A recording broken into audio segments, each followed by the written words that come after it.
I went out to Las Vegas not long ago, and if you've never been to this hotel, Caesar's Palace, it's really something. Fantasy tower, great big round tubs, and as you can see, a beautiful exterior, great entertainment, wonderful shows. Well, they welcomed George Burns to their hotel to premiere the movie Oh God, You Devil. And as you'll hear in a moment, he was delighted to be back.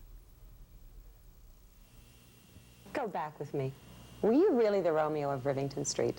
Or was it your older brother, Morris? Which one? My oldest brother, Morris. He was a very classy fellow. That's true.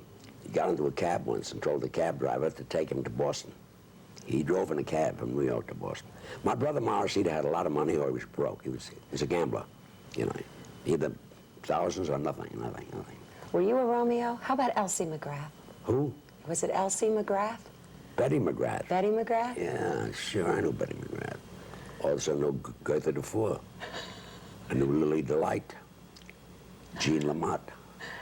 And remember the little girl, the romance you had? She wouldn't let you walk on the same side of the street with her? Oh, the little girl with the red ribbons? Yeah. Well, the reason she didn't let me walk on the same side of the street with her wasn't... I read in the paper that Caruso... I wanted to be a singer when I was a kid. You're going back when I was 10, 11 years old. And they called her red ribbons. She had always wore red ribbons. We used to skate in the park together. And I read in the paper that Caruso used to eat a lot of garlic, and that helped his vocal cords. So every morning I had 4 kernels of garlic. So when I took her home, she made me walk on the other side of the street. Your mother, Dora, is it true she used to give you 25 cents and you spread that a long way? Well, in those days, for 25 cents, you could press your suit for 15 cents. You'd go in and have your suit pressed, and then you'd put it on kind of hot, you know. Then you'd walk down the street stiff-legged, because you didn't want to crease the suit until it cooled off. And then I had 10 cents left. I bought a 7-cent Ricora cigar, and I had 3 cents left. I used to go to the automat. The little glass windows where you put in a nickel or so you get food. And the most expensive dish was beef stew. Beef stew. You know it. You know the story. Why are you making me tell it? I want you to tell it. Okay. Beef stew. I used to put a hairpin in one. My 7 sisters, a lot of hairpins. And they couldn't close the window. So I got beef stew for nothing. In fact, I was selling beef stew in the automat for 10 cents. Farley and Marcus. In what? Farley and Marcus. Remember that office? Farley Marcus. Was it Ron, what was the name of the town? Ronkonkoma, PA? Or? Ronkonkoma. Ronkonkoma. Yeah, it's right out of New York. Farley Marcus used to book 300 years, one-nighters, 365 days. One-nighters. So when you came to Farley Marcus's office, you came with your grip packed. Because you'd get the job right there. He'd say, go to Ronkonkoma, go to Long Island, and if you were a team, you'd get $10 in fares. A trio got $15. A quartet got $20. Anyway, at that time, I was doing a night called Brown and Williams, singers, dancers, and roller skaters. And I heard Farley Marcus say to the secretary, we can use a dog actor on Ronkonkoma. So I said to the secretary, tell Farley Marcus that Brown and Williams and their dogs are sitting outside. So they gave us the contract for $10. We went down, we found 2 dogs. We went to Ronkonkoma, put on our skates, held on to the dogs, and made $10. Gracie, you meet this Irish lass who sang and clog danced with her sisters. I love the way what they used to call the steps, George. Didn't they make up names based on who taught them? Yeah, they were all Irish dancers. Okay. Gracie wasn't the best Irish dancer in the family. Her 3 sisters were even better than Gracie. Gracie was an Irish dramatic actress, and her 3 sisters. I'll tell you about Irish dancing, which I think is interesting.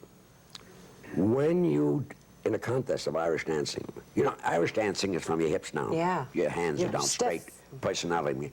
The judges used to sit under the stage. They would only hear your taps. They didn't see you. Huh. So they'd listen. If you lost some taps, you were out of the contest. And Gracie's sisters might have been the best Irish dancers in the world. They used to send for Gracie's sisters to go to Ireland and dance. They were wonderful dancers. But they called the names of the fast Flanagan? Yeah. Well, all the Irishmen used to they stick together. And they were all good Irish dancers. Like if, let's say, Sullivan came in and taught the Allen sisters a step.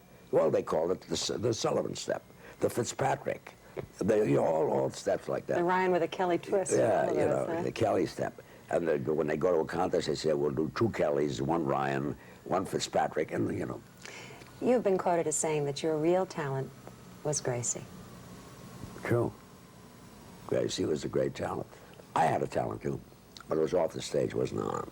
I knew exits, I knew entrances, I knew how to take a joke and switch it, and Gracie was able to do it.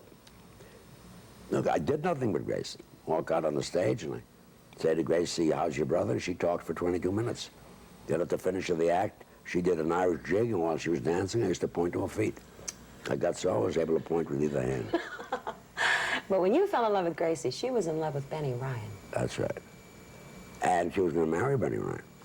But you Gracie lived with these 2 girls. She lived with Mary Kelly and Rena Arnold, 3 very Catholic religious girls. They ate fish Monday, Tuesday, Wednesday, Thursday, and Friday. And Mary Kelly liked me. She didn't like Benny Ryan. And Benny Ryan loved Gracie, and Gracie was in love with Benny Ryan.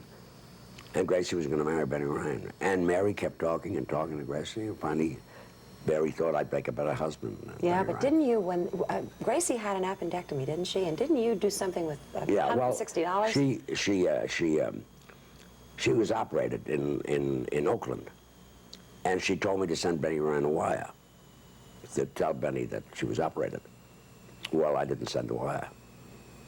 I didn't tell Benny Ryan that she was operated. So naturally, Benny Ryan didn't send her any flowers. And I borrowed $300 from Gracie because we had to lay off while she was being operated. I bought her $160 worth of flowers. That's in San Francisco, $160 worth of flowers.